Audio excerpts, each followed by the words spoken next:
Invest Africa, proudly brought to you by KPMG.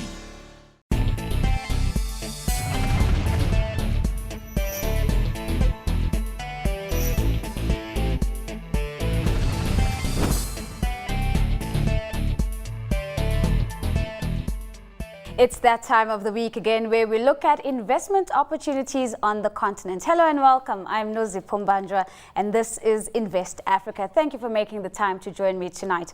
Now, the future of Africa's oil and gas industry was the focus of the 21st Africa Oil Week. This was held in Cape Town recently. One of the key points brought up during the event was a lack of sufficient fuel storage facilities at Africa's harbours. But a 650 million rand multi-purpose storage facility is being set up and being built at Cape Town Harbour, and this marks the start of South Africa's expanding fuel storage capacity by allowing emerging fuel marketers to enter the industry and possibly deliver cheaper fuel to consumers. CNBC Africa's Benedict Parther compiled this report.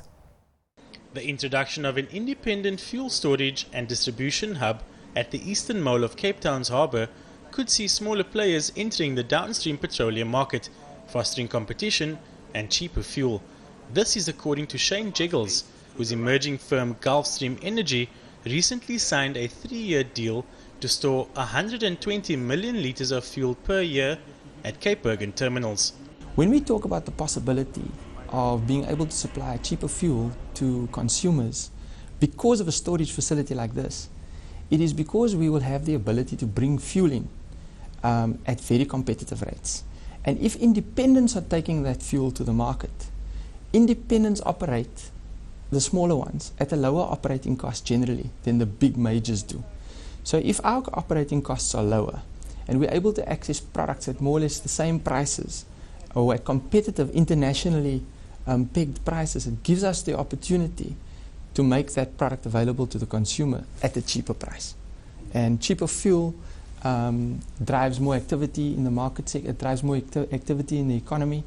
According to the South African Petroleum Industry Association, in 2013, the country consumed around 25 billion litres of fuel, 25% of which was imported into the country. Gulfstream Energy claims that the infrastructure needed in order to store and distribute fuel within the province is currently limited. At a cost of around 650 million rand, the Bergen Cape terminals is being built in response to this limitation. It aims to improve fuel security and meet the rise in consumer demand. Our facility brings flexibility, brings more storage into Cape Town, and also it allows for more a bigger capacity in terms of importing fuel. And most of all, in terms of the country and the oil industry as such, is that it also allows for new entrants into the industry, because the only way you can enter the industry is by owning infrastructure. There are various terminal facilities that are being considered or looked at for both gas and liquid fuels in South Africa. And that certainly is as a result of the maturity of the industry and also the fact that the diversification of the industry. So there is interest, but there are certain challenges as well for the terminal operators and builders relating mostly to the pricing structure around which they would sell their products, which are regulated by NERSA. So the industry is in discussions with NERSA on some of those issues. The area where the Bergen Cape terminal will be set up is currently undergoing an environmental impact assessment report. If approved, construction is scheduled to begin in March 2015, paving the way for more sustainable services and decreased prices within the country's fuel sector. Benedict Parther, CNBC Africa, Cape Town. Cheaper fuel is certainly something that all nations are searching for. Joining me now to discuss the growing oil and gas industry in Africa and to look at some of the takeaways from Africa Oil Week. In Lagos, we're joined by Edward Folker. He's a partner at KPMG in Nigeria. And in Cape Town, we're joined by Ibrahim Takolia, the CEO of SA Oil and Gas Association. Gentlemen, thank you for making the time to join us. Before we get into it, just a reminder for those at home that if you want to participate in this conversation, you can certainly do that by following me at Nozi Pumbandra Pombandra or at CNBC Africa, and of course using the hashtag #InvestAfrica. Ibrahim, maybe let's start off with you and let's get your key takeaway from Africa Oil Week. What conversation resonated well with you in terms of the challenges and the opportunities for oil and gas on the continent? Well, firstly, it's a very interesting time in the oil and gas industry due to the decline, recent declines in the oil price. But I'll focus on that later. I think the biggest takeaway that we're starting to get out of Africa Oil Week was that, Africa has found a lot of resources recently. The biggest problem is really monetizing these resources. So if we look at Mozambique, we may have more than 100 TCF of gas, but we have very little of that gas extracted. And if you also look at the oil industry, there's been a lot of discoveries of oil, but we're still not monetizing both oil and gas. But then we also have this problem of energy deficits. If you look at South Africa, you look at Africa, there's shortages of liquid fuels, electricity. So Africa now has this abundance of energy, but the energy is not finding markets. There are currently a lot of projects looking at exporting the energy, but they still await some investment decisions, which will be complicated by the lower energy prices which we see today, especially because of the decline in the oil price. That could subdue the activity in the oil industry from an exploration perspective in the near term. But I think in the medium to long term, Africa is still a frontier region, and it will be a key area for oil and gas exploration. But I still think the biggest challenge that Africa faces is meeting the energy demand that already exists in Africa with some of the energy that is available to be exploited in Africa. So certainly some interesting takeaways that Ibrahim is sharing there. Let's go to Lagos and get a sense from Edward what his key takeaways are before we delve into some of the issues that Ibrahim has already put in the table, and no doubt Edward will add to. Edward, your key takeaway and highlights from Africa Oil Week. Certainly. Well, I think as being based in Nigeria, I was listening most to the very interesting Nigeria story. 3 very new and independent companies in Owando, Mart, and ATO came to Africa Oil Week and made compelling presentations about their new drives to increase their asset bases, increase production from recently acquired assets. And it's also nice to note that large parts of the financing for their purchases, either from other international oil companies, usually came from Nigerian banks. So it's a double win for the Nigerian oil and gas sector as well as the Nigerian banking industry, who are now able to fund many of these large size oil and gas transactions.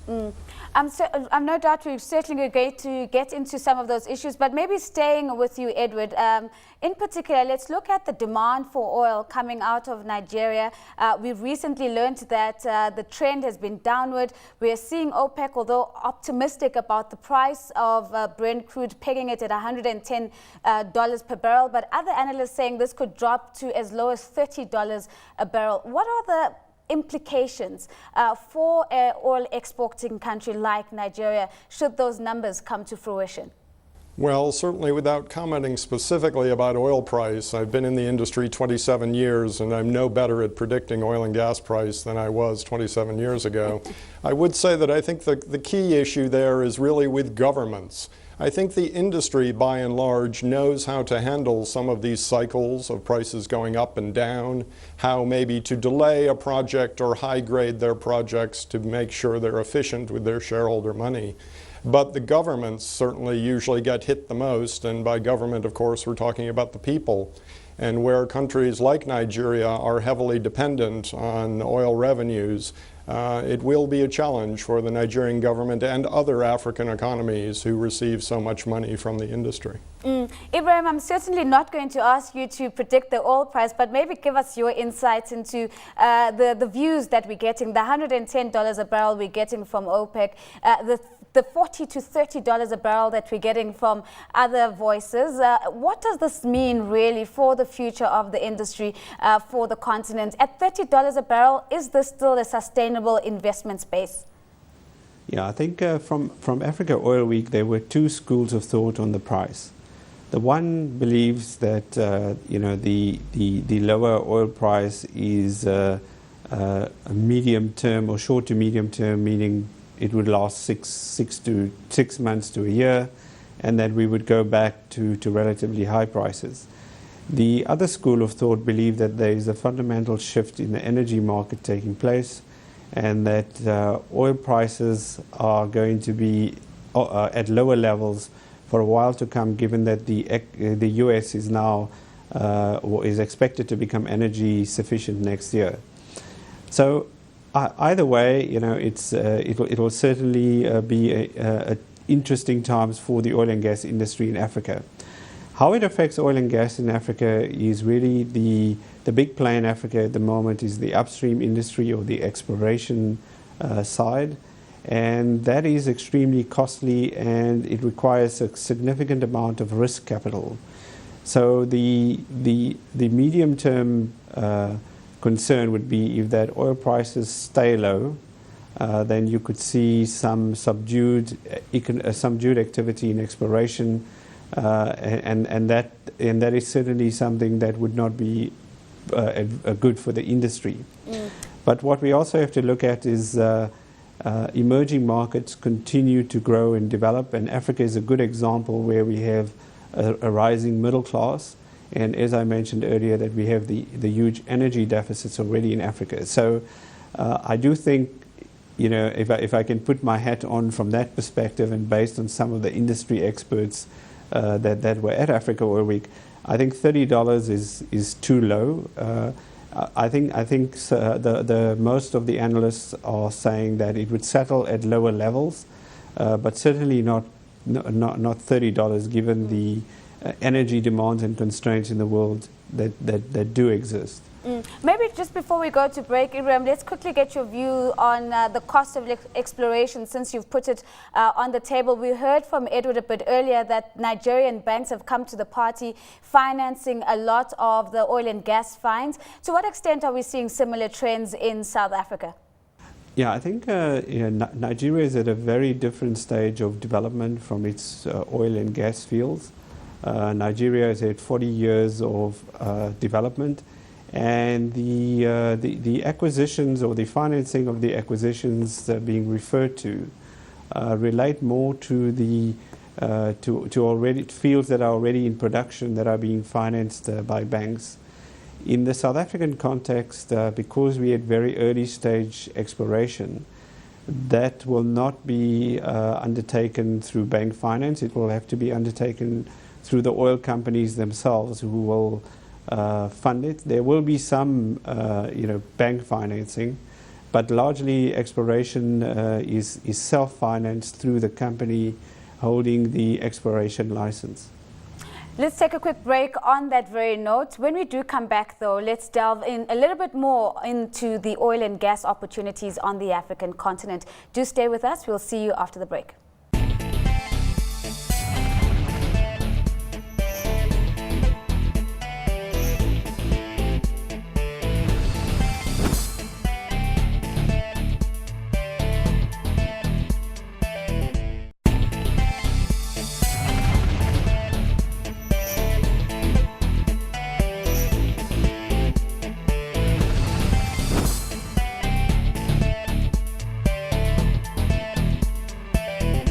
Welcome back. You're still watching Invest Africa. Tonight we're talking about oil and gas investment in Africa. This, of course, following Africa Oil Week. Remember that for you at home, we certainly do value your suggestions and your feedback. You can send us an email. That's to investafrica@abn360.com, or continue talking to us on Twitter at CNBC Africa. That's the handle. Or you can follow me at @NoziPombandra, and the hashtag is Invest Africa. Still with me, I have my guests. In Lagos, I have Edward Volker. He's a partner at KPMG in Nigeria. And in Cape Town, I have Ibrahim Takolia, the CEO of SA Oil and Gas Association. Let's start off in Lagos. Edward, before we went to break, we were just interrogating the cost of capital and who's coming to the party in terms of that capital. Maybe let's extend that conversation and ask a question around the local content obligations that are being levied on multinational corporations, and to what extent we're seeing financing for smaller or local players also coming to the fore. Certainly. Well, first of all, of course, we realize that that's a local content requirement for the entire industry, and it obviously does probably affect the multinationals a little bit more than some of the smaller players, but the smaller players have those same requirements as well. The industry supports these initiatives. Usually the devil is in the detail about the timing of when certain criteria should be met, but the industry works hard to support local content initiatives. Financing specifically is, of course, usually done at a local level as well. Here in Nigeria, the Nigerian Content Development Board collects a fee for every invoice paid, basically 1% of most procurement invoices. That fund is available to finance companies who are worthy of government support there, again tied to some banking initiatives as well. So certainly Nigeria has seen excellent progress in improving local content in all facets of the area through drilling and the services and fabrication and shipyards, and we expect that to grow as things progress. Ibrahim, what is the South African equivalent? Are we seeing local players being supported through robust financing channels to participate in the oil and gas space? Yeah, from a local content perspective, South Africa is still gearing up for local content because we don't have a vibrant industry ourselves. What we do have is a significant industry that does work in the rest of Africa. And that industry continues to grow and develop, and we do have some clustering around certain areas in South Africa for the oil and gas industry. So from a local content perspective, we continue to work with government, and we can use the mining industry example where a lot of the activities in mining South Africa has developed over time, and there is potential to do some switching of those technologies into especially shale gas when shale gas exploration happens. But for offshore gas, for offshore oil and gas and offshore exploration, there are very limited activities that South Africa can do at this time, although we are exploring ways to engage on that. Once the industry gets critical mass, and you will know with Operation Pakisa, which the President announced the intention to have 30 exploration wells drilled in 10 years. If we do get to much more drilling, then it can make economic sense to have more local content from the upstream exploration side. But certainly that will be an area where we can create jobs and drive growth. But to say that South Africa, we already have an upstream support industry, but it mainly does work for Africa and for Petro SA rather than any significant exploration activity in South Africa. I'm glad that you raised Operation Pakisa, Ibrahim, because one would also like to understand whether the policy and regulatory environment has been supportive of the political rhetoric that we've heard from the presidency around accelerating the development of the oil and gas industry. What is the regulatory and policy experience on the ground? Well, we are very positive about the whole process of Operation Pakisa, which is to speed up the development of policies. And it also enabled industry to get closer to the people in the Department of Mineral Resources, the Department of Energy, and other relevant departments to look at drafting or assisting with understanding the regulations that affect the oil and gas industry. I think there's a much better understanding from both sides in terms of the concerns around each side's position on oil and gas. And certainly the President's announcement about facilitating 30 exploration wells in 10 years is a good step forward. But we still wait for the policies to be developed yet. And we are fully encouraged by the process. But again, we just have to wait and see what the outcomes are in terms of the negotiation. Edward, it certainly seems like it's still early days in South Africa, and particularly around fine-tuning some of those regulatory and policy instruments. But when we look at Nigeria, what would we learn from a resource management point of view? And in particular, because we always jump to Nigeria as one of those continental examples of a country that has experienced a resource curse. Has Nigeria turned the corner? Is the first part of the question. And secondly, what clear policy directives support that, if that is the case? I think it is fair to say that they've turned the corner. In part, this can be seen by the companies who were at Africa Oil Week presenting about their new acquisitions from other IOCs. You see the bench strength and the availability of capital to support these companies who are indigenous Nigerian companies. And I've always thought that the future of Nigeria in oil and gas looks very, very bright. We haven't talked too much about gas, but Ibrahim has certainly mentioned the power deficit in the past, which Nigeria suffers from very badly. And of course, gas now has actual value here in Nigeria. And it will be great to see gas developed regardless of oil development to fit the power need. However, possibly on the downside to that, Nigeria has had the petroleum industry bill, which first was drafted and released in draft around 2008, 2009. And unfortunately, 5-6 years after, it is still unclear as to what that will contain and when it actually might be passed by government. And anytime you have long periods of potential laws outstanding, that can slow down the industry, and we've certainly seen that in the case of our deep water exploration issues, and that with a large piece of legislation uncertain, people are a little bit less willing to look at some of the high level of investment in deep water. What would it take, Edward, to fast track some of the development in the gas space? Well, I think it takes many things. One part the government has already done, which is broadly privatizing the power industry, selling government assets to shareholder-owned companies. They're also considering doing that for power transmission and things. As you privatize those and they have shareholders with interests, people start to work in harmony together. The gas is obviously available, but sometimes not in the right place. And sometimes that gas is still controlled by the joint ventures with government input. So getting the budgets passed and all the ducks in a row to get the gas to the power plants and produce the power is making excellent steps, but has a lot more work to go, I'd say. Ibrahim, let's maybe go back to a point that you raised earlier that I don't want us to lose. And you said that one of the key things that stood out for you was the challenge to monetize a lot of these discoveries that we're seeing on the continent. Give us some insight as to what do you think the most stubborn of these challenges are, and do we have best case examples how to circumvent them? Yeah, I think Africa is stuck in the chicken and egg situation. To develop infrastructure, especially if you look at gas distribution, somebody needs to start. So, the issue is that we do have demand and we do have areas of supply.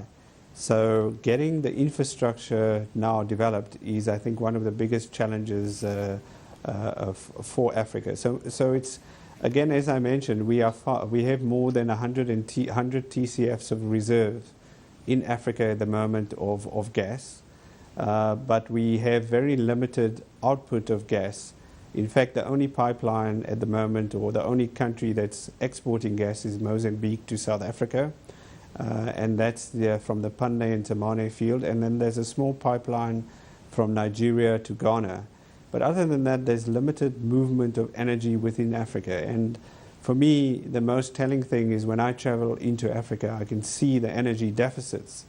And I think it's up to the people in Africa now to rise to the challenge and say, we actually have a demand, we actually have people who are willing to pay for the energy for the very first time in Africa's history. So why don't we see Africa as a market for African energy? The days of looking only to export markets, that is becoming a challenge. As the US becomes more energy independent, it is starting to cut off imports from other regions in the world. And this has had an effect on West Africa already. And certainly if there's more gas that comes off, it could be challenging for Mozambique, Tanzania and Kenya and East Africa. So I think the best thing for Africa to do is to look at its resources and say, how do we get the resources that we have to the consumers? And we can also use that to spur economic development, because if you look at the models, and I was in Norway 2 weeks ago, around how you can look at developing economies around infrastructure for energy. Certainly developing the infrastructure can create jobs. It can also serve to lift communities out of poverty and provide them with energy so they can they can raise their standard of living. So I'm going to take the final comment from Lagos. Edward, maybe to pick up on a comment that Ibrahim has made, and this is the potential for broader economic development on the back of a robust oil and gas industry. To what extent are we seeing the revenues that are coming out of the sector in Nigeria really begin to address some of the socio-economic development challenges that still exist in the country? Well, I think that's always a challenge in the oil and gas industry. As everybody realizes, it's capital intensive, but does not directly come up with that many jobs. Jobs are often the issues that governments would like to be addressed first, but sometimes the oil and gas industry can't immediately tackle that one. Local content, which we've already covered, certainly helps expand the investment base, keep more of the capital in Nigeria or other African countries, which does obviously develop jobs. And there are good initiatives in that space. And then also power, simply providing electricity, consistent, cheap electricity to people so that they don't have to spend their money on generating or collecting wood or other things like that, provides more human capital and gives people more time and effort to be doing more entrepreneurial things and move forward in that direction. But the direct trickle down from oil and gas money sent to governments and how that affects society, I think that's really a country by country issue, has been with us for a long time and won't be solved easily anytime soon.